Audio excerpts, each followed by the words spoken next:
Jeune loup, vieux lion. Les vendredis, faites le point sur l'actualité montréalaise, québécoise et internationale en compagnie de jeunes loups et de vieux lions de la politique et de l'administration publique. Chaque semaine, nos panélistes décortiquent l'actualité politique et affrontent leurs opinions. On vous révèle les dessous des cartes de la politique, sondages, bons et mauvais coups, nouvelles économiques et sociales. Jeunes loups, vieux lions, c'est tous les vendredis de 9h à 10h à CIBL 101.5 Montréal. On arrive au troisième sujet de l'émission, la publication du livre de Simon-Pierre Savard-Tremblay, qui arrive au même moment quasiment que la publication du livre d'un autre grand indépendantiste, Monsieur Claude Morin. Vous savez d'ailleurs, Claude Morin, dans les derniers jours, a écrit 7 fois au site internet Vigile pour les accuser de favoritisme à mon égard, parce qu'ils avaient reproduit la recension de Tania Lompré dans le Journal de Montréal de mon livre, et que lui n'a jamais eu droit à une critique de son livre. Cette fois. Et pourtant, Claude Morin reste l'artisan de l'ADN de la démarche indépendantiste du Parti québécois, du moins tel qu'on l'a Claude Morin, ce n'est qu'un théoricien. Claude Morin a théorisé l'étapisme. Ouais. Il a bien été mis en pratique ensuite. Il a été mis en pratique ensuite, mais il y avait une réceptivité de la part des élites à l'époque. Disons qu'on est à la suite de la Révolution tranquille. Il y a une classe, une bourgeoisie nationale québécoise qui émerge par la même occasion et qui, idéalement, aimerait bien avoir les pleins pouvoirs. Cependant, l'étapisme était la stratégie parfaite pour eux parce que ça leur permet d'obtenir éventuellement les pleins pouvoirs, mais qu'en cas d'échec, étant donné que c'est la conversion de l'indépendantisme à travers les bornes de l'ordre et de la stabilité, en cas d'échec, ça leur permet de garder quand même leur position de bourgeoisie nationale au sein de la province de Québec. Donc cet étapisme, vous avez presque une lecture marxiste, Simon-Pierre Savard-Tremblay. Attention, matérialiste. Il ne faut pas grossir la chose. Je pense que outre cela, les étapistes sont des nationalistes, sont des gens qui ont malgré tout à cœur l'intérêt national du Québec, mais qui ne font pas une lecture indépendantiste de la situation. Ils ne voient pas les choses à travers ce cadre d'analyse-là. Pour eux, l'intérêt national peut être défendu en contexte provincial. Et ça, c'est, je dirais, la problématique fondamentale de votre livre. Vous l'expliquez bien dans les premières pages, et particulièrement à l'aune de la défaite du 7 avril dernier du Parti québécois. Pierre-Carl Péladeau débarque, lève le poing en disant « j'y vais pour faire du Québec un pays ». Et en quelques jours, on voit en seulement quelques jours que le Parti québécois n'a aucun plan pour sa raison fondamentale, aucun argumentaire, aucune idée de ce qu'il va faire pour aller dans cette direction-là. Et Pauline Marois répète « il n'y en aura pas tant que les Québécois seront pas prêts », montrant d'ailleurs que finalement c'est davantage le référendum qui a remplacé l'indépendance en elle-même comme but en soi. Donc c'est une idée vide. Le référendum est passé de moyen éventuel à moyen obligatoire, ensuite à finalité et maintenant à horizon lointain. C'est devenu rien d'autre qu'une question de momentum, de calendrier, d'humeur populaire, de moment où on va décider de le fixer dans le temps, comme si l'indépendance d'un peuple se réglait après un concours d'art oratoire pendant une trentaine de jours de campagne référendaire et parce qu'on aura accumulé assez de bouts de papier cochés oui. Mais la ligne de Pauline Marois n'était pas différente de Bernard Landry lorsqu'il disait « je ne procéderai pas avant d'avoir l'assurance morale de gagner ». Ou encore de Lucien Bouchard avec ses conditions gagnantes. Tout à fait. C'est toujours la même problématique, le même paradoxe. À partir du moment où le PQ, en 74, a scindé voilà, c'est ça que vous l'exercice du pouvoir et le sens du mandat électoral de sa raison d'être. Cet objectif incontournable du référendum, de la bonne gouvernance, etc., n'a pas toujours été dans le programme du Parti québécois. Exact. 70-73, ce n'est pas le cas jusqu'au dernier jour de la campagne de 73. 3 ans seulement? 68. Non, mais je vous parlais des 2 élections, en fait. Ah oui, d'accord. Jusqu'au dernier jour de la campagne de 73, où une carte de rappel est envoyée dans les foyers, mais contrairement aux habituelles cartes de rappel qui rappellent simplement le lieu du bureau de votation, là, il y a un slogan qui est inscrit. qui est écrit « Cette année, je décide la seule équipe qui peut gouverner le Québec. Dans 2 ans, par référendum, je choisirai de notre avenir collectif. » Donc, c'était contraire au programme. Ça a été fait sans que beaucoup de hauts placés ne soient même au courant. Même Jacques Parizeau, par exemple. Jacques Parizeau ou même Gilbert Paquette, qui est président de la commission politique, là, qui est président des affaires de contenu, qui dirige ça, n'est pas au courant non plus. La carte est envoyée. Mais par la suite, c'est finalement Jacques Parizeau qui, pour d'autres raisons, est exécuté politiquement, alors que dans le post-mortem, la carte de rappel n'est pas remise en question et le slogan se transforme en programme politique 1 an plus tard en congrès. Et le paradoxe immense de la séparation, ça peut sembler être un simple virage tactique, mais il y a un paradoxe immense dans le fait qu'un parti indépendantiste qui, dans la théorie même, aspire à faire le procès du provincialisme, considère que c'est un cadre insuffisant pour le développement du Québec, décide de s'y convertir soudainement.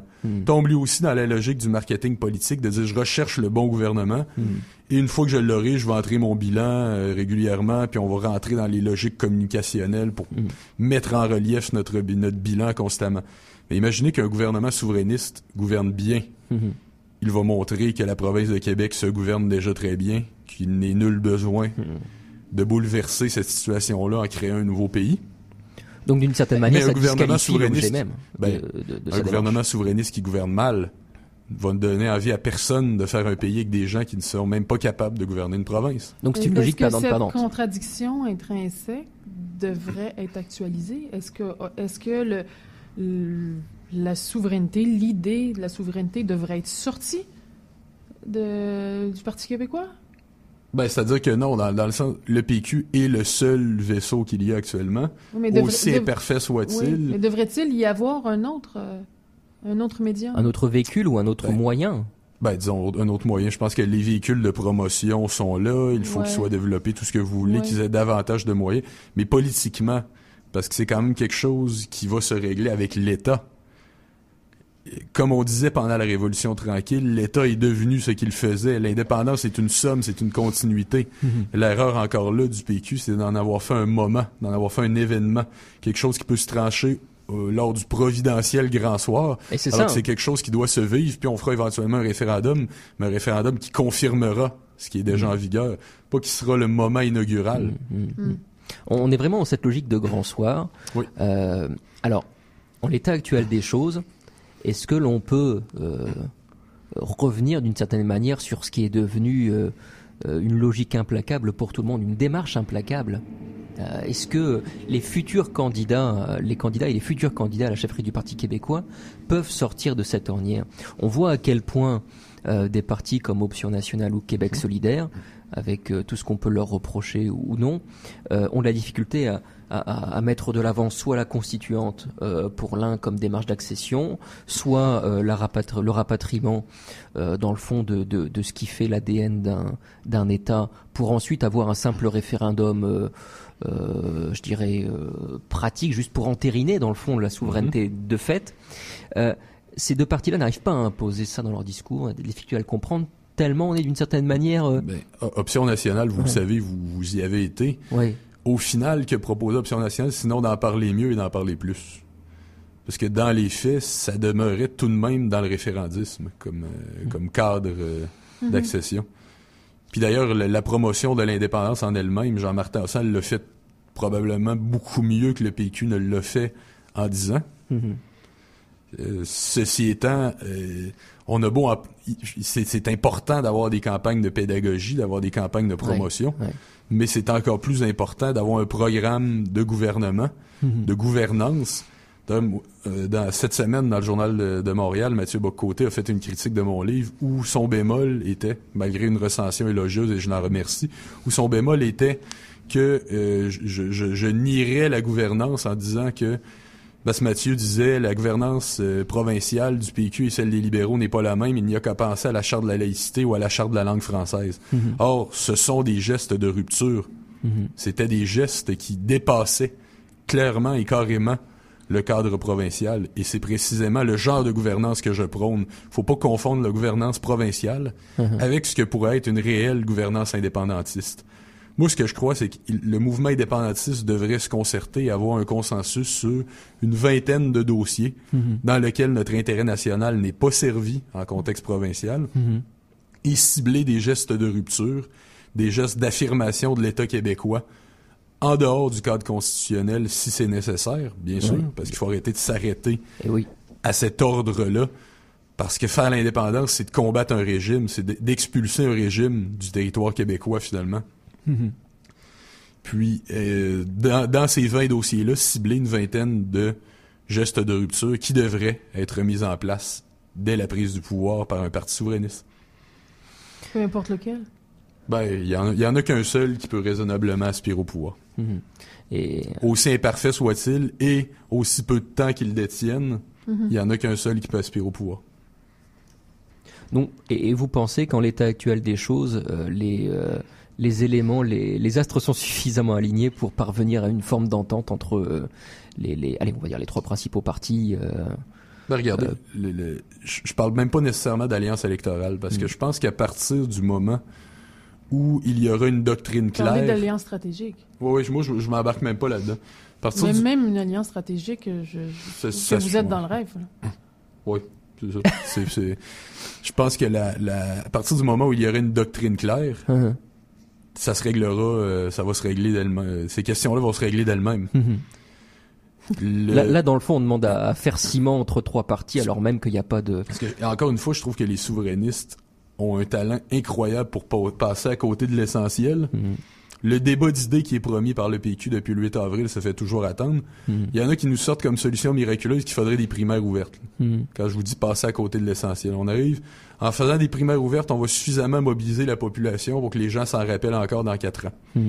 Puis que ça suffise à faire gagner le Parti québécois dans 4 ans. À mon avis, c'est passer à côté de l'essentiel. Puis d'autant plus que le système de scrutin au PQ, c'est déjà des primaires ouvertes. Ça coûte 5$, vous inscrivez, vous pouvez voter, puis c'est réglé. Oui, parce que c'est ça, les primaires, que ce soit en Italie, en France ou ailleurs, impliquaient des coûts de participation de 3€. Bon, c'est pareil. C'est déjà ça au c'est PQ. similaire. Donc, je pense que ça, c'est dire à quel point on s'embarque dans des débats compensatoires, des débats cosmétiques, pendant que l'essentiel est mis de côté. Je pense qu'avec un programme de gouvernance qui aille véritablement dans le sens des Québécois et qui sorte des paramètres imposés par le régime permettrait de reconnecter avec le réel. Que ça ne soit plus simplement de crier « on veut un pays éventuellement, à un moment donné ». Lorsque les conditions seront gagnantes. C'est ça. Alors, parmi ces grands actes de gouvernance, vous voyez lesquels, par exemple? Quels sont-ils? Quels sont ces éléments fondamentaux? Pour reconnecter avec le réel. Eh oui. Allons-y. Ben, regardez, donnons simplement un exemple. Il y a un oléoduc en ce moment qui est construit. Qui aura des conséquences immenses pour l'environnement et même pour l'économie, positivement pour le Canada anglais, négativement pour nous. L'oléoduc est même central à la nouvelle construction du Canada, une nouvelle construction unitaire, avec un centre géopolitique qui se déplace vers l'ouest, mais tout en prenant, avec toujours la même constante qu'il y a dans la construction du Canada depuis... Cet oléoduc, c'est un peu le nouveau chemin de fer. Exactement. Le Canada est un pays qui marche selon les axes est-ouest ou ouest-est, alors que le Québec aspire depuis toujours, et son appui au libre-échange en témoignait, aspire depuis toujours à s'intégrer à un marché nord-sud. Donc, à partir du moment où c'est en train de se faire, qu'est-ce qui empêcherait le Québec, si nous avions un gouvernement qui avait le moindrement de bon sens, parce que la construction de cet oléoduc-là montre bien que nous ne sommes qu'une quantité négligeable dans l'équation et dans les décisions canadiennes. Là, en ce moment, on est juste un territoire qui va servir à passer l'oléoduc. Il y aurait moyen de tenir le Canada complètement par les couilles en posant des conditions comme... Surveillez votre langage, mon cher Simon-Pierre. Par les testicules, pardon. C'est pas mieux. Pas dans le contexte. C'est imagé. Hein? Par le porte-monnaie. Les testicules de M. Harper ne vous intéressent pas. Le porte-monnaie, Simon-Pierre, le porte-monnaie. Alors, il y aurait moyen de poser, comme la Colombie-Britannique, là, qui est même pas une province qui aspire à l'indépendance, comme la Colombie-Britannique, qui n'abrite pas non plus une nation distincte, a posé 5 conditions pour le oléoduc du Northern Gateway il y a quelques années. Qu'est-ce qui nous empêcherait de faire la même chose et, en cas de construction unilatérale, de refuser l'octroi des certificats environnementaux. Et je vais même aller encore plus loin parce qu'un État souverain ferait sans doute ça quand on rirait de lui comme ça, de couper l'électricité et d'empêcher la construction comme ça, de couper l'électricité du coin, de l'endroit précis. Okay, mais qui est ce nous, là? Qui est ce nous? L'idéal d'un gouvernement indépendantiste, oui, selon nous. Oui, mais il n'est pas là. Il n'est pas là. Donc, ça serait une alliance stratégique des forces souverainistes en place? Je suis même pas là-dedans. Je pense que ça serait que, dans une doctrine cohérente, ça serait ce que, dans l'opposition actuellement, ce que le Parti québécois devrait prôner. Ouais. Et donc ça pourrait aussi s'appliquer par exemple à la question du pont Champlain qui a été débattu pendant des années sur son financement, sur son mode de construction, etc. Du pont Champlain ou encore sur les questions identitaires. Regardez la loi 101 qui n'est plus que l'ombre d'elle-même, qui a même changé de vocation symbolique. Alors ça, effectivement, en elle-même, elle était un geste anticonstitutionnel. Je voulais justement vous amener là-dessus. La loi de 101 a été détricotée très largement en raison de la Cour suprême, et paradoxalement, le Québec et singulièrement son gouvernement du Parti québécois a entériné ce détricotage constitutionnel. De la même manière, la question du territoire et du Labrador. Oui. Le gouvernement du Québec a entériné ce changement. Même le Bloc québécois à Ottawa a voté en faveur d'une motion qui renommait Terre-Neuve en Terre-Neuve-Labrador. Voilà. Donc c'est une manière de dire on vous le laisse, c'est dans votre nom, ça fait partie de votre territoire.